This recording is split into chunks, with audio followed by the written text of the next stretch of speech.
வணக்கம் மாணவர்களே, இந்த செஷனில் நம்ம 12th botany chapter 5 plant tissue culture 12ஆம் வகுப்பு தாவரவியல் பாடம் 5 தாவர திசு வளர்ப்பு இந்த பாடத்தில் இருக்கக்கூடிய 1 மதிப்பெண் 2 மதிப்பெண் 3 மதிப்பெண் மற்றும் 5 மதிப்பெண் வினாக்கள் பற்றி பார்ப்போம். 1 மதிப்பெண் வினாக்கள் 1 mark questions. Totipotency refers to capacity to generate genetically identical plants, capacity to generate a whole plant from any plant cell or explant, capacity to generate hybrid protoplast, recovery of healthy plant from diseased plants. முழு ஆக்குத்திறன் என்பது மரபணு ஒத்த தாவரங்களை உருவாக்கும் திறன். எந்த தாவர செல் அல்லது பிரிகூரிலிருந்து ஒரு முழு தாவரத்தை உருவாக்கும் திறன். கலப்பின புரோட்டோபிளாஸ்டுகளை உருவாக்கும் திறன். நோயற்ற தாவரங்களில் இருந்து வளமான தாவரங்களை மீளப்பெறுதல். விடைக்கான விளக்கத்தை பார்ப்போம். டோட்டிபோட்டன்சின்னு சொல்லும்பொழுது ஒரு தாவரத்தினுடைய சிறிய பகுதி, so small part even a single cell explant in neutron medium, நம்ம நியூட்ரன் மீடியத்தில் போட்டு வளர்க்கும் போது என்ன பண்ணுது அப்படின்னா கேலஸை ப்ரொடியூஸ் பண்ணுது. அந்த கேலஸ்லேருந்து எம்ப்ரியோ ஃபார்ம் ஆகுது. அந்த எம்ப்ரியோ வந்து பிளான்டட்டாக ப்ரொடியூஸ் பண்ணுது. So you can produce entire plant from single plant. So முழுவாக்குத்திறன் என்பது ஒரு சிறிய பிரிகூறு என்பது அந்த தாவரத்தினுடைய சிறிய பகுதி, ஒரு செல்லாக இருக்கலாம் அல்லது செல்களின் தொகுப்பாக இருக்கலாம். இதை நம்ம வளர்ப்பு ஊடகத்தில் போட்டு வளர்க்கும் பொழுது கேலஸாக மாறுகிறது. அதுக்கு பிறகு கரு, அந்த கேலஸிலிருந்து கரு உருவாகி அது மூலமாக சிறிய தாவரங்கள் நாற்று உருவாக மாறுகிறது. இதுதான் நம்ம முழு ஆக்குத்திறன் அப்படின்னு சொல்கிறோம். இப்போ இந்த கேள்விக்கான விடை பார்த்தீங்கன்னா option B, capacity to generate a whole plant from a plant cell or explant. முழு ஆக்குத்திறன் என்பது ஒரு தாவர செல்லோ அல்லது பிரிகூரிலிருந்தோ ஒரு முழு தாவரத்தை உருவாக்கும் திறன். அடுத்த கேள்வி, match the following. Column A, column B. Totipotency, dedifferentiation, explant differentiation, reversion of mature cell into meristem, biochemical and structural changes of cell, properties of living cells develops into entire plant, selected plant tissue for transfer to culture medium. கீழ்கண்டவற்றை பொறுத்துக. பகுதியா ஆ, முழு ஆக்குத்திறன், வேறுபாடு இழத்தல், பிரிகூறு, வேறுபாடு உறுதல், முதிர்ந்த செல் மீண்டும் ஆக்கு திசுவாக மாறுதல், செல்களின் உயிரி வேதிய மற்றும் அமைப்பிய மாற்றங்கள், முழு தாவரமாக வளரக்கூடிய உயிருள்ள செல்களின் பண்பு, வளர்ப்பு ஊடகத்திற்கு மாற்ற தேர்ந்தெடுக்கப்பட்ட தாவர திசு. இப்போ இந்த வினாக்கான விளக்கத்தை நம்ம பார்ப்போம். Differentiation, the process of biochemical and structural changes by which cells become specialised in form and function. Dedifferentiation, the phenomenon of the reversion of mature cells to the meristematic state leading to the formation of callus is called dedifferentiation. Explant, the tissue taken from a selected plant transferred to a culture medium often to establish a new plant. So வேறுபாடுறுதல் என்பது செல்களில் உயிரிய வேதிய மற்றும் அமைப்பிய மாற்றங்கள் ஏற்படுத்தி அவற்றை சிறப்பான அமைப்பு மற்றும் பணியினை மேற்கொள்ள செய்தல். வேறுபாடு இழத்தல், முதிர்ச்சி அடைந்த செல்கள் மீண்டும் ஆக்கு திசுவாக மாறி கேலஸ் போன்ற திசுவை உருவாக்கும் நிகழ்ச்சி வேறுபாடு இழத்தல் என அழைக்கப்படுகிறது. பிரிகூறு என்பது தேர்ந்தெடுக்கப்பட்ட தாவரத்தை உருவாக்குவதற்கு வளர்ப்பு ஊடகத்தில் வைத்து வளர்க்க தேவைப்படும் தாவர திசு. நம்மளுடைய பார்த்த மாதிரி தான் டோட்டிபோட்டன்சியில் பார்த்தோம் இல்லையா, அதான். இப்போ ஆன்சர் பார்த்தீங்கன்னா ஆப்ஷன் ஏ. ஸோ டோட்டிபோட்டன்சி அப்படின்னு சொல்லும்போது properties of living cell develops into entire plant. Dedifferentiation அப்படின்னு சொல்லும்போது reversion of mature cell into meristem. So differentiation அப்படின்னு சொன்னால் biochemical and structural changes of cells. So differentiation அப்படின்னு சொல்கிறது ordinary cell, parenchyma or any living cell biochemical changes and structural சேஞ்சஸில் மாறி என்ன மாறுது, ஒரு ஃபங்க்ஷன் பர்டிகுலர் ஃபங்க்ஷன் செய்கிறதுக்காக சேஞ்சஸ் ஆகுது. அதான் நம்ம என்ன சொல்கிறோம், டிஃபரன்ஷியேஷன் சொல்கிறோம். டி டிஃபரன்ஷியேஷன் சொல்லும் போது reversion of differentiation. So differentiation மறுபடியும் என்ன ஆகுது, மாறி ஸோ மெச்சூர் செல் என்ன ஆகுதுன்னா திருப்பி மெரிஸ்டமேட்டிக் செல்லாக மாறுது. இப்போ ஏதாவது ஒரு ஊண்டு ஏற்படுது அப்படின்னு சொன்னால், காயம் ஏற்படுதுன்னு சொன்னால் அதை சரி செய்கிறதுக்காக அந்த மெச்சூர் செல் என்ன மாறுது, திருப்பி மெரிஸ்டமேட்டிக் செல்ஸாக மாறுது. ஸோ எக்ஸ்பிளான் நம்மளுக்கு ஆல்ரெடி தெரியும் இல்லையா. Selected plant tissue for transfer to A culture medium. So நம்ம இந்த பிளான்ட்லேருந்து எந்த டிஷ்யூவை செலக்ட் பண்ணுறோமோ, அதாவது வளர்க்கறதுக்காக டிஷ்யூ கல்ச்சர் மூலியம் வளர்க்கறதுக்காக செலக்ட் பண்ணுறோமோ அந்த பார்ட், அந்த சிறிய பகுதியை நம்ம என்ன சொல்கிறோம், எக்ஸ்பிளான்ட்னு சொல்கிறோம். அதில் என்ன விட பார்த்தீங்கன்னா முழு ஆக்குத்திறன் அப்படின்றது முழு தாவரமாக வளரக்கூடிய உயிருள்ள செல்களுடைய பண்பு. வேறுபாடு இழத்தல் அப்படின்னு சொல்கிறது முதிர்ந்த செல் மீண்டும் ஆக்கு திசுவாக மாறுதல். பிரிகூறு அப்படின்னு சொல்கிறது வளர்ப்பு ஊடகத்திற்கு மாற்ற தேர்ந்தெடுக்கப்பட்ட தாவர திசு. வேறுபாடு உறுதல் அப்படின்னு சொல்கிறது செல்களின் உயிர் வேதிய மற்றும் அமைப்பிய மாற்றங்கள். ஸோ வேறுபாடு உறுதல், இந்த வேறுபாடு இழத்தல், அப்புறம் இன்னொன்று இருக்குது ரீடிஃபரன்ஷியேஷன் அப்படின்னு சொல்லுவோம். மறுபடியும் வேறுபாடு அடைதல், மறு வேறுபாடு அடைதல்னு சொல்லுவோம். அதுக்கப்புறம் முழு ஆக்குத்திறன் டோட்டிபோட்டன்சி. இதெல்லாம் வந்து டிஷ்யூ கல்ச்சருடைய பேசிக் கான்செப்ட்ஸ். அடுத்த கேள்வி, virus free plants are developed from organ culture, meristem culture, protoplast culture, cell suspension culture. Virus அற்ற தாவரங்கள் எதிலிருந்து உருவாக்கப்படுகின்றன? உறுப்பு வளர்ப்பு, ஆக்குத்திசு வளர்ப்பு, புரோட்டோபிளாச வளர்ப்பு, செல் வளர்ப்பு. இதுக்கான விளக்கத்தை பார்ப்போம். மெரிஸ்டம் கல்ச்சர், இப்போ நம்ம பார்க்குற பிக்சர் வந்து மெரிஸ்டம் கல்ச்சர். அதில் ஷூட் டிப் ஏபிக்கல் மெரிஸ்டத்துடைய பிக்சர் பார்க்குறோம். என்லார்ஜ் பிக்சர், இது பெரிதாகப்பட்ட ஒரு பகுதி. ஸோ அந்த ஷூட் டிப்பை நம்ம செலக்ட் பண்ணி, அதாவது மெரிஸ்டம் ரீஜனை செலக்ட் பண்ணி நம்ம கல்ச்சர் மீடியாவில் போட்டு வளர்க்கும் போது நமக்கு வைரஸ் ஃப்ரீ பிளான்ஸ் கிடைக்கும். ஏன் அப்படின்னா இந்த டிப் ரீஜன், ஏபிக்கல் ரீஜனில் இருக்கக்கூடிய செல்ஸில் வந்து வைரஸ் இருக்காது. ஸோ வைரஸ் ஃப்ரீ செல்ஸ் இதெல்லாம். ஸோ இந்த ஆக்குத்திசு வளர்ப்பு மூலயமா, அதாவது தண்டு நுனி ஆக்குத்திசு நம்ம பார்க்குறது, இந்த தண்டு நுனி ஆக்குத்திசு மூலமாக நம்ம இந்த தாவரங்களை வளர்ப்போடத்துக்கிட்டு வளர்க்கும்போது இது நோய்கள் அற்ற, அதாவது வைரஸ்கள் அற்ற செல்களாக உள்ளதால் நமக்கு கிடைக்கக்கூடிய நாற்றுகளும் வைரஸ்கள் அற்றதாக உள்ளது. இப்போ பாருங்கள், விடை பாருங்கள். Option B meristem culture. ஆக்குத்திசு வளர்ப்பு. ஸோ ஆக்குத்திசு வளர்ப்பு மூலமாக நாம் வந்து வைரஸ் அற்ற தாவரங்களை எளிதாக பெற முடியும். Next question. Micropropagation involves vegetative multiplication of plant by using microorganism. Vegetative multiplication of plants by using small explant. Vegetative multiplication of plants by using microspores. Non-vegetative multiplication of plants by using microspore and megaspore. So நுண்பெருக்கம் இதை உள்ளடக்கியது. நுண்ணுயிரிகளை பயன்படுத்தி தாவரங்களில் உடல் வழி பெருக்கமடைய செய்தல். சிறிய பிரிகுறுகளை பயன்படுத்தி தாவரங்களில் உடல் வழி பெருக்கமடைய செய்தல். நுண்வித்துக்களை பயன்படுத்தி தாவரங்களில் உடல் வழி பெருக்கமடைய செய்தல். நுண் மற்றும் பெருவித்துக்களை பயன்படுத்தி தாவரங்களில் உடல் வழி அற்ற முறையில் பெருக்கமடைய செய்தல். இதுக்கான விளக்கத்தை பார்ப்போம். மைக்ரோ ப்ராபகேஷன் ஆஃப் பனானா, வாழையில் நுண்பெருக்கம் இந்த படத்தில் பார்க்குறது. ஸோ மைக்ரோ ப்ராபகேஷன் அப்படின்றது என்ன அப்படின்னா, சிங்கிள் பிளான்ட் செல்லேருந்து அல்லது ஸ்மால் பார்ட்லேருந்து நம்ம மல்டிபிள் பிளான்ட்லெட்ஸை ப்ரொடியூஸ் பண்ணுறோம். அதுதான் மைக்ரோ ப்ராபகேஷன். அப்போ micropropagation involves vegetative multiplication of plants by using small explants. Vegetative multiplication என்பது உடல் செல்களை பயன்படுத்தி எப்படி நம்ம வந்து எண்ணற்ற தாவரங்களை உருவாக்குறோன்றது தான் இந்த நுண்பெருக்க முறை. அதாவது சிறிய பிரிகுறுகளை பயன்படுத்தி தாவரங்களின் உடல் வழி பெருக்கமடைய செய்தல். அடுத்த கேள்வி. Which of the following statement is correct? agar is not extracted from marine algae such as seaweeds. Callus undergoes differentiation and produce somatic hybrid embryoids. Surface sterilization of explants is done by using mercuric bromide. pH of culture medium is 5 to 6. பின்வருவனற்றில் சரியான கூற்று எது? Agar கடற்பாசியிலிருந்து பிரித்தெடுக்கப்படுவது இல்லை. Callus வேறுபாடுறுதலை மேற்கொண்டு உடல் கருக்களை உற்பத்தி செய்கிறது. Mercury புரோமைடை பயன்படுத்தி பிரிகுறிகளை புறப்பரப்பு நுண்ணுயிர் நீக்கம் செய்யப்படுகிறது. வளர்ப்பு ஊடகத்தின் pH 5 முதல் 6 வரை.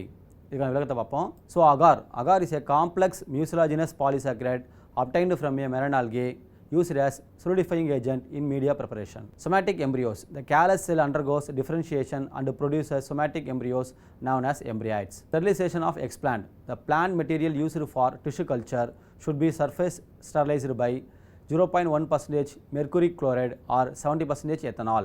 pH. The pH of medium is normally adjusted between 5.6 to 6 for the best result. agar ஊடக தயாரிப்பில் திடநிலைப்படுத்துவதற்கு பயன்படுத்தப்படும் கடல் பாசிகளிலிருந்து கிடைக்கும் ஒரு சிக்கலான மியூசிலேஜ் பாலிசாக்கரைடுகளாகும். உடலக்கருக்கள். கேலஸ் செல்கள் வேறுபாடுகளுக்கு உள்ளாகி உடலக்கருக்களை உருவாக்குகின்றன. இவை கருவுருக்கள் எனப்படும். பிரிகுறுகளுக்கு நுண்ணுயிர் நீக்கம் செய்தல். திசு வளர்ப்பிற்கு பயன்படும் தாவரப் பொருட்களை 0.1 மெர்க்குரி குளோரைடு அல்லது 70% ஆல்கஹால் போன்றவற்றை பயன்படுத்தி நுண்ணுயிர் நீக்கம் செய்யப்படுகிறது. pH ஹைட்ரஜன் செறிவு. சிறந்த முடிவினை பெறுவதற்கு ஊடகத்தின் pH 5.6 முதல் 6 வரை வைக்க வேண்டும். இப்போ விடையை பார்ப்போம். Option B. Callus undergoes differentiation and produce somatic embryoids. Callus வேறுபாடுகளை மேற்கொண்டு உடலக்கருக்களை உற்பத்தி செய்கிறது. அடுத்து 2 மார்க் கொஸ்டின்ஸ், 2 மதிப்பெண் வினாக்கள். Define totipotency. The property of living plant cell that they have the genetic potential when cultured in neutral medium to give rise a complete individual plant. totipotency என்னன்றதை முதலே பார்த்துருக்கோம். வரையறு முழு ஆக்குத்திறன்.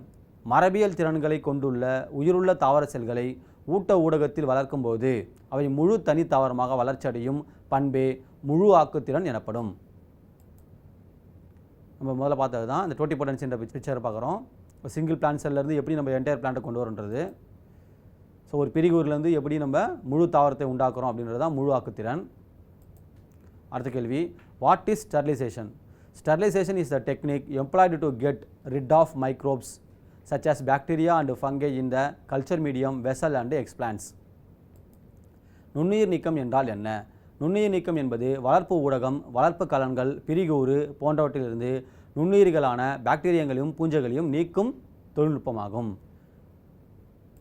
அடுத்த கேள்வி, write the names of culture media commonly used in plant tissue culture. MS medium Murashige and Skoog, B5 medium Gamborg, White medium White, Nitsch medium Nitsch and Nitsch. பொதுவாக தாவர திசு வளர்ப்பில் பயன்படுத்தப்படும் ஊட்ட ஊடகங்களின் பெயர்களை எழுதுக. MS ஊட்ட ஊடகம் முராசிகி மற்றும் ஸ்கூக், B5 ஊடகம் கேம்பர்க் குழுவினர், ஒயிட் ஊடகம் ஒயிட், நிச் ஊடகம் நிச் மற்றும் நிச். இது MS medium, Gamborg, B5 medium, Nitsch medium. அது மார்க்கெட்டில் எப்படி அவைலபிளாக கிடைக்கிறதுக்கான பிக்சர் இது. What is hardening? Hardening is the gradual exposure of in vitro developed plantlets in humid chamber in diffused light for the acclimatation so as to enable them to grow under normal field condition. வன்மையாக்குதல் என்றால் என்ன? வன்மையாக்குதல் என்பது ஆய்வக சோதனை முறையில் ஈரப்பதமான அறையில் உருவாக்கப்பட்ட நாற்றுகளை ஒளியின் இயற்கையான களச்சூழலில் வளர்ப்பதற்கு ஏற்ப படிப்படியாக வெளிக்கொணர்தல் ஆகும். ஸோ லேப்லேருந்து ப்ரொடியூஸ் பண்ண பிளான்ட்டை எப்படி வந்து நம்ம ஸ்டெப் பை ஸ்டெப்பாக ஃபீல்டு கொண்டு போகிறோம் அப்படின்றது தான் இந்த வன்மையாக்குதல், ஹார்டனிங்ன்ற process. Why we select shoot meristem tip for plant tissue culture? We select shoot meristem tip to produce virus-free plants because the shoot meristem tip is always free from virus. So already பார்த்தது தான் இது. தாவர திசு வளர்ப்பு முறையில் நாம் ஏன் தண்டு நுனியின் ஆக்குத்திசுவை தேர்வு செய்கிறோம்? வைரஸ் அற்ற தாவரங்களின் உற்பத்திக்கு தண்டு நுனி ஆக்குத்திசு வளர்ப்பு ஒரு சிறந்த முறையாகும். ஏனெனில் தண்டு நுனியில் ஆக்குத்திசு எப்போதும் வைரஸ்கள் அற்றதாக உள்ளது. 3 மார்க் கொஸ்டின்ஸ், 3 மதிப்பெண் வினாக்கள். Write any 3 example of industrially important plant secondary metabolites and their uses. இதில் பாருங்கள், secondary metabolites, plant sources, uses. நீங்கள் வந்து கேட்ட கேள்வி என்ன அப்படின்னா secondary metabolites and their uses கேட்டிருக்காங்க. நீங்கள் அதை மட்டும் எழுதினா போதும். சப்போஸ் கொஸ்டினில் பிளான்ட் சோர்சஸ் கேட்டாங்கன்னா அது சேர்த்து எழுதிக்கலாம்.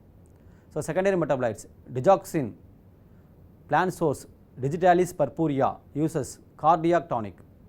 கோடின், Papaver somniferum analgesic. Capsaicin, Capsicum annuum, rheumatic pain treatment. Vincristine, Catharanthus roseus, anti carcinogenic. Quinine, Cinchona officinalis, anti malarial. So secondary metabolites, plant sources and their uses. தொழில்துறை முக்கியத்துவம் வாய்ந்த 2ஆம் நிலை வளர்சிதை மாற்றப் பொருட்கள் மற்றும் அவற்றின் பயன்கள் ஏதேனும் 3 எழுதுக. 2ஆம் நிலை வளர்சிதை பொருட்கள், தாவரங்கள், பயன்கள். டிஜாக்சின், டிஜிட்டாலிஸ் பர்பூரியா, இதயத்திற்கு மருந்து. கோடின், பப்பாவர் சாம்னிஃபரம், வலி நிவாரணி. கேப்சைசின், கேப்சிகம் ஆனுவம், வாத வலியை குணப்படுத்த. வின்கிறிஸ்டைன், கேத்தராஞ்சஸ் ரோசியஸ், புற்றுநோய்க்கு மருந்து. குயினைன், சின்கோனா அஃபிசினாலிஸ், மலேரியா எதிர்மருந்து. அடுத்த கேள்வி, what is somatic embryogenesis? Write any 2 applications of its. Somatic embryogenesis is the formation of embryos from the callus tissue directly. Applications: it provides potential plantlets which after hardening period can establish into plants. Somatic embryos can be used for the production of synthetic seeds. Somatic embryogenesis is now reported in many plants such as Allium sativum, Hardium vulgar, Oryza sativa, Zea mays, and this possible in any plants. உடல் கருவுருவாக்கம் என்றால் என்ன? அதன் பயன்பாடுகள் ஏதேனும் 2 எழுதுக. So callus திசுவிலிருந்து நேரடியாக கரு உருவாகுதலுக்கு உடல் கரு உருவாக்கம் என்று பெயர். அதனுடைய பயன்பாடுகள்: இது திறன்மிக்க நாற்றுகளை வழங்கி வன்மையாக்கத்திற்கு பின்பு முழு தாவரங்களை கொடுக்கிறது. செயற்கை விதைகள் உற்பத்திக்கு உடல் கருக்கள் பயன்படுத்தப்படுகின்றன. அல்லியம் சட்டேவம், ஹார்டியம் வல்கர், ஒரேசா சட்டேவா, ஜியாமைஸ் போன்ற பல தாவரங்களில் உடல் கரு உருவாக்கம் தற்போது கண்டறியப்பட்டுள்ளது. மேலும் இம்முறை எவ்வகை தாவரத்திலும் சாத்தியமாகும். இப்போ பார்க்குற பிக்சரில் ஸ்டெப்ஸ் இன் சொமேட்டிக் எம்ப்ரியோஜெனிசிஸ் எப்படி வந்து ஸ்டெப் பை ஸ்டெப்பாக கேலஸ்லேருந்து எம்ப்ரியோ ஃபார்ம் ஆகுது, எம்ப்ரியோலேருந்து பிளான்ட்லெட்டு, இந்த பிளான்ட்லெட்லேருந்து எப்படி வந்து நம்ம லேப்லேருந்து கல்ச்சர் ஃபீல்டு கொண்டு போகிறோம் அப்படின்றத இந்த நம்ம பிக்சரில் பார்க்கலாம். அதாவது உடல் உருவாக்கத்தின் படிநிலைகள். Write any 3 advantages of artificial seeds. So இதில் 3 எக்ஸாம்பிள் எழுதினா போதும். ஸோ ஒரு எக்ஸாம்பிளுக்கு 1 மார்க்னா 3 எக்ஸாம்பிளுக்கு 3 மார்க் கொடுத்துருவாங்க. Millions of artificial seeds can be produced at any time at low cost. They provide an easy method to produce genetically engineered plant with desirable traits. It is easy to test the genotype of plants. They can potentially stored for long time under cryopreservation method. Artificial seed produced identical plants. The period of dormancy of artificial seeds is greatly reduced. Hence, growth is faster with a shortened life cycle. Artificial சீடோட picture இது. Somatic embryo, artificial endosperm, அது சுற்றி ஒரு cover இருக்குது, அது artificial seat code. செயற்கை விதைகளின் நன்மைகள் ஏதேனும் 3 எழுதுக. குறைந்த செலவில் எந்த காலத்திலும் மில்லியன் கணக்கான செயற்கை விதைகளை உற்பத்தி செய்யலாம். விரும்பிய பண்புகளை கொண்ட மரபணு மாற்றப்பட்ட தாவரங்களை இம்முறையில் எளிதாக உருவாக்கலாம். தாவரங்களின் மரபணுசார் வகைய விகிதத்தை எளிதாக சோதனை செய்யலாம். உரை குளிர் பாதுகாப்பு முறையில் செயற்கை விதைகளை நீண்ட நாட்களுக்கு திறன்மிக்கவையாக சேமித்து வைக்கலாம். செயற்கை விதைகள் மூலமாக உருவொத்த தாவரங்களை உருவாக்கலாம். செயற்கை விதைகளில் விதை உறக்க காலம் பெருமளவில் குறைக்கப்பட்டுள்ளது. இதனால் குறுகிய வாழ்க்கை சுழற்சியுடன் கூடிய வேகமான வளர்ச்சியை பெற்றுள்ளது. இது செயற்கை விதையினுடைய படம். இது செயற்கை விதை உரை, செயற்கை கருவூன், உடலக்கரு. ஸோ ஒரு உடலக்கருவை சுற்றி நம்ம செயற்கையான கருவூனையும் செயற்கையான விதை உரையும் கோட் பண்ணி அதை நம்ம செயற்கை விதைகளாக மாற்றுறோம். 5 மார்க் கொஸ்டின்ஸ், 5 மதிப்பெண் வினாக்கள். Explain கிரியோ preservation. So கிரியோ preservation explain பண்ண சொல்லும் போது முதல்ல டெஃபினிஷன் எழுதிடணும். அதுக்கப்புறம் நம்ம அதை பற்றின பாயிண்ட்ஸ்லாம் எழுதலாம். Cryopreservation, also known as cryoconservation, is a process by which protoplast cells, tissues, organelles, organ, extracellular matrix, enzyme or any other biological material are subjected to preservation by cooling to very low temperature of -196 degrees Celsius using liquid nitrogen. இதில் பார்த்திங்க அப்படின்னு சொன்னால் அந்த organelle, cells, tissues அதெல்லாம் முக்கியம். அதுக்கப்புறம் வந்து liquid nitrogen, அப்புறம் லோ டெம்பரேச்சர் சொல்லும் போது -196 degree Celsius. இந்த பாயிண்ட்ஸ்லாம் இருக்கணும். At this extreme low temperature, any enzymatic or chemical activity of the biological material will be totally stopped and this lead to preservation of material in dormant status. எப்படி வந்து டார்மன்ட் ஸ்டேட்டஸ்லேயே அது இருக்குது அப்படின்னு சொன்னால் இந்த பயாலஜிக்கல் ஆக்டிவிட்டீஸை வந்து ஸ்டாப் பண்ணிடுது. லோ டெம்பரேச்சரில் நம்ம ஸ்டோர் பண்ணுறதுனால enzymatic or chemical activity stop ஆகிறதுனால அது பயாலஜிக்கலில் இன்ஆக்டிவாக இருக்குது, அதாவது டார்மன்ட் ஸ்டேட்லேயே இருக்குது. Later these materials can be activated by bringing to room temperature slowly for any experimental work. Protective agent like dimethyl sulfoxide, glycerol or sucrose are added before cryopreservation process. These protective agents are called cryoprotectants since they protect the cell or tissue from the stress of freezing temperature. So freezing temperature வைக்கும்போது அந்த plant செல்லுக்கு stress ஏற்படும். So அந்த ஸ்ட்ரெஸ்லேருந்து தப்பிக்கிறதுக்காக நம்ம டைமெத்தல் sulphoxide, glycerol R sucrose வந்து add பண்ணுறோம். இந்த before கிரியோ ப்ரெசர்வேஷனுக்கு முன்னாடி, இந்த ப்ராசஸ்க்கு முன்னாடி நம்ம ஆட் பண்ணிடணும். ஸோ அந்த கிரியோ ப்ரொடெக்டர்னு சொல்கிறோம் இல்லையா, இந்த கிளிசரால் இதெல்லாம் இது வந்து அந்த செல்ஸ் டிஷ்யூஸை வந்து இந்த ஃப்ரீசிங் டெம்பரேச்சருடைய ஸ்ட்ரெஸ்ஸில் இருந்து பாதுகாக்குது. ஸோ உரை குளிர் பாதுகாப்பு பற்றி விளக்குக. உரை குளிர் பாதுகாப்பு என்பதை உரை குளிர் வெப்பநிலை பாதுகாப்பு பேனல் எனவும் அழைப்பர். புரோட்டோபிளாஸ்டுகள், செல்கள், திசுக்கள், செல் நுண்ணுறுப்புகள் -196 டிகிரி செல்சியஸ் திரவ நைட்ரஜனை பயன்படுத்தி மிக குறைந்த வெப்பநிலையில், ஸோ மிக குறைந்த வெப்பநிலையில் சொல்லும்போது இங்கே -196 டிகிரி செல்சியஸ் அப்படின்றது முக்கியமானது, குளிர வைத்து பதப்படுத்தப்படும் முறையாகும். இங்கே பார்த்திங்க அப்படின்னு சொன்னீங்கன்னா -196 டிகிரி செல்சியஸ் வெப்பநிலை, அது அந்த வெப்பநிலையை கொடுக்கறதுக்காக தான் நம்ம என்ன செய்கிறோம் அப்படின்னா திரவ நைட்ரஜனை பயன்படுத்துகிறோம். ஸோ திரவ நைட்ரஜனுடைய அந்த வெப்பநிலை பார்த்திங்கன்னா -196 டிகிரி செல்சியஸ் கீழே வரைக்கும் போகக்கூடியது. அதனால் நம்ம திரவ நைட்ரஜனை பயன்படுத்தி நம்ம செல்கள், திசுக்கள், நுண்ணுறுப்புகளை பதப்படுத்தக்கூடிய ஒரு முறை தான் வந்து உரை குளிர் பாதுகாப்பு முறை. ஸோ தீவிர குறைந்த வெப்பநிலையில் உயிர் பொருட்களில் ஏதேனும் ஒரு நொதியின் செயல்பாடு அல்லது வேதிய செயல்பாடுகள் முழுவதுமாக நின்றுவிடுகின்றன. இதன் விளைவாக பொருட்கள் உறக்க நிலையில் பதப்படுத்தப்படுகின்றன. ஸோ நம்ம முதலே சொன்ன மாதிரி தான், அந்த தீவிர குறைந்த வெப்பநிலைக்கு போகும்போது அந்த செல்களில் இருக்கக்கூடிய நொதிகளுடைய செயல்பாடு அல்லது வேதிய செயல்பாடுகள் முழுவதுமாக நின்று விடுகிறது. இதன் விளைவாக தான் அந்த செல்கள் வந்து அந்த உயிர் பொருட்கள் வந்து உறக்க நிலைக்கு போகுது. ஸோ பிறகு மற்ற பரிசோதனை பணிகளுக்காக மெதுவாக அற வெப்பநிலைக்கு கொண்டு வரப்படுகின்றன. உறைக்குளிர் பாதுகாப்பு செயல்முறைக்கு முன்பாக பாதுகாப்பு காரணிகளான டைமெத்தில் சல்ஃபாக்சைடு, கிளிசரால் அல்லது சுக்ரோஸ் ஆகியவை சேர்க்கப்படுகின்றன. நம்ம முதலே சொன்னது தான், இதெல்லாம் என்னது, உறை குளிர் பாதுகாப்பு செயல் பாதுகாப்பான்கள், அந்த கிரையோ ப்ரொடக்டன்னு சொல்லக்கூடியது. இத்தகைய பாதுகாப்பு காரணிகள் உறை குளிர் பாதுகாப்பு செயல் பாதுகாப்பான் என்றும் அழைக்கப்படுகின்றன. இது தனியாக ஒரு கேள்வியாக கேட்கலாம். டெஃபைன் கிரையோ ப்ரொடக்டர்னு கேட்கலாம். அதாவது உறை குளிர் பாதுகாப்பு செயல் பாதுகாப்பான் என்றால் என்னன்னு கேட்கலாம். இந்த பாதுகாப்பு காரணிகள் ஏதேனும் ஒரு எடுத்துக்காட்டு கொடுங்க, கிவ் an எக்ஸாம்பிள் அப்படி கொடுக்கலாம். இந்த பாதுகாப்பு காரணிகள் தீவிர குளிர் விளைவுகளில் இருந்து செல்கள் அல்லது திசுக்களை பாதுகாக்கின்றன. இது பிக்சரில் பாருங்கள். கிரியோ ப்ரிசர்வேஷன் உறை குளிர் பாதுகாப்பு முறை. இந்த லிக்விடு நைட்ரஜன், திரவ நைட்ரஜன் இருக்கு இல்லையா, அதில் எப்படி வந்து ஸ்டோர் பண்ணுறாங்க அப்படின்றத காட்டுறாங்க. ரொம்ப லோ டெம்பரேச்சர் அப்படின்றதுனால அது கேர்ஃபுல்லாக தான் ஹேண்டில் பண்ணணும். கையில் வந்து க்ளவுஸ்லாம் போட்டிருக்காங்க. அடுத்த கேள்வி, write the applications of plant tissue culture. So அப்போ 5 மார்க் கொஸ்டின்றதுனால நம்ம ஏதாவது எனி 5 பாயிண்ட்ஸ் எழுதணும். Improved hybrids production through somatic hybridization. நம்ம ஏற்கனவே பார்த்தது தான். Somatic, what is somatic hybridization, what is somatic embryogenesis, இதெல்லாம் பார்த்துருக்கோம். Somatic embryoids can be encapsulated into synthetic seeds. நம்ம சொன்னதான் சிந்தட்டிக் சீட்ஸ், செயற்கை விதைகளை பற்றி பார்த்தோம், syn seeds. These encapsulated seeds are synthetic seeds helpful in the conservation of plant biodiversity. So இது plant பயோடைவர்சிட்டியை கன்சர்வ் பண்ணுறதுக்கு, பாதுகாக்கிறதுக்கு பயன்படுது. Production of disease resistant plants through meristem and shoot tip culture. Already பார்த்தோம் இல்லையா, வைரஸ் ஃப்ரீ பிளான்ட்ஸை எப்படி grow பண்ணுறதுன்னு, அந்த டெக்னிக் தான் இது. ஸோ மெரிஸ்டம் வந்து நம்ம கல்ச்சர் பண்ணும்போது இந்த பிளான்ட்ஸ் வந்து எப்படி இருக்குது, டிசீஸ் ரெசிஸ்டன்ட் பிளான்ட்ஸாக இருக்குது. Next production of stress resistant plants like herbicide tolerant, heat tolerant plant. நம்ம ஏற்கனவே பயோடெக்னாலஜி உயிர் தொழில்நுட்ப அப்படின்ற பாடத்தில் இந்த ஹெர்பிசைட் டாலரண்ட் பிளான்ட்லாம் பார்த்துருப்போம்.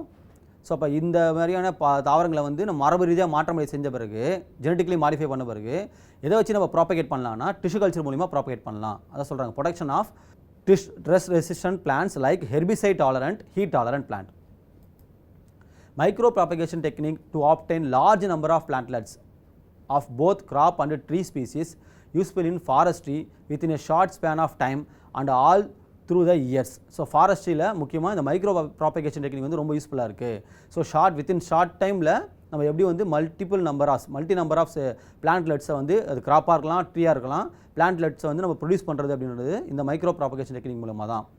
So production of secondary metabolites from cell culture utilized in pharmaceutical, cosmetic and food industry. So இந்த pharmaceutical, cosmetic and food industry தேவையான நம்ம செகண்டரி மெட்டபலைட்ஸையும் நம்ம என்ன பண்ணலாம், இந்த டிஷ்யூ கல்ச்சர் மூலமாக நம்ம உருவாக்க முடியும். தாவர திசு வளர்ப்பின் பயன்பாடுகளை எழுதுக. உடல் கலப்பினமாதல் மூலம் மேம்பட்ட கலப்புயிரிகள் உற்பத்தி செய்யப்படுதலுக்கு உடல் கலப்புயிரியாக்கம் என்று பெயர். ஸோ நம்ம சொன்னதான் சொமேட்டிக் ஹைபிரிடைசேஷன் அப்படின்னா ரெண்டு பிளான்ட் செல், 2 தாவர செல்லை ஒன்றா சேர்த்து அந்த 2 பிளான்ட்டுடைய பண்புகளையும் ஒன்றாக கொண்டு வந்து ஒரே தாவரத்தில் கொண்டு வரது தான் என்னது, இந்த உடல் கலப்புயிரியாக்கம், சொமேட்டிக் ஹைபிரிடைசேஷன் அப்படின்ற டெக்னிக். உரை சூழப்பட்ட கருக்கள் அல்லது செயற்கை விதைகள் தாவரங்களின் உயிர் பன்மத்தை பாதுகாக்க பயன்படுகிறது. நம்ம சொன்னபோது தான் செயற்கை விதைகள், அது சிந்தட்டிக் சீட்ஸை பயன்படுத்தி, செயற்கை விதைகளை பயன்படுத்தி நம்ம என்ன செய்யலாம் அப்படின்னா பாதுகாப்பாக வைக்கும் போது அது ஒரு சீட் பேங்காக, விதை வங்கியாக செயல்படும். அந்த விதை வங்கியில் இந்த செயற்கை விதைகளை சேமித்து வைப்பதன் மூலமாக நம்ம தேவைப்படும் காலங்களில் அந்த தாவரங்களை நம்ம உற்பத்தி செய்ய முடியும். ஆக்கு திசு மற்றும் தண்டு நுனி வளர்ப்பின் மூலம் நோய் எதிர்ப்பு தாவரங்களை உற்பத்தி செய்தல். ஸோ நம்ம முதலே பார்த்தோம் இல்லையா, ஆக்கு திசு வளர்ப்பு அல்லது தண்டு நுனி வளர்ப்பு. இப்போ தண்டு நுனின்னு சொல்லும் போது அங்கே இருக்கக்கூடியது என்னது, நுனியாக்கு திசு. அந்த நுனியாக்கு திசுவை பயன்படுத்தி எவ்வாறு நம்ம நோய் எதிர்ப்பு மிக்க தாவரங்களை உற்பத்தி செய்யலாம். ஏன்னா நுனியாக்கு திசுவில் பார்த்தீங்க அப்படின்னு சொன்னால் எந்த விதமான நோய் கிருமியும் இருக்கிறதுக்கான வாய்ப்பு வந்து மிக மிக குறைவு. அதாவது முக்கியமாக வைரஸ்கள் அற்றதாக உள்ளது. ஸோ அப்போ அந்த நுனியாக்கு திசுவை பயன்படுத்தி நம்ம தாவரங்களை உற்பத்தி செய்யும்போது மற்ற பகுதியிலிருந்து, மற்ற இலையிலிருந்தோ தண்டிலிருந்தோ வேரிலிருந்து எடுக்கக்கூடிய திசுக்களை விட இந்த பகுதியில் இருக்கக்கூடிய திசுக்கள் வந்து வைரஸ்கள் அற்றதாக உள்ளது. களைக்கொல்லி சகிப்புத்தன்மை, வெப்ப சகிப்புத்தன்மை போன்ற அழுத்தத்தை, அதாவது இறுக்கத்தை எதிர்க்கக்கூடிய தாவரங்களின் உற்பத்தி. நம்ம முதல்ல சொன்ன மாதிரி தான் இந்த உயிர் தொழில்நுட்ப முறையில் நம்ம பார்த்துருப்போம், எவ்வாறு களைக்கொல்லி எதிர்ப்புத்தன்மை கொண்ட தாவரங்களை உற்பத்தி செய்வது, வெப்ப சகிப்புத்தன்மை கொண்ட தாவரங்களை உற்பத்தி செய்வது, அப்படின்ற பூச்சிகள் எதிர்ப்புத்தன்மை கொண்ட தாவரங்களை உற்பத்தி செய்வதெல்லாம் பார்த்துருப்போம். அந்த தாவரங்களை, ஒரு மரபு மாற்றப்பட்ட தாவரத்தை அதிக அளவில் உற்பத்தி செய்வதற்கு நம்மளுக்கு திசு வளர்ப்பு முறை பயன்படுகிறது. ஸோ களைக்கொல்லி சகிப்புத்தன்மை, வெப்ப சகிப்புத்தன்மை போன்ற அழுத்தத்தை, இறுக்கத்தை எதிர்க்கக்கூடிய தாவரங்களை உற்பத்தியை நம்ம திசு வளர்ப்பு மூலமாக செய்யலாம். இதெல்லாம் திசு வளர்ப்பினுடைய பயன்பாடுகள்.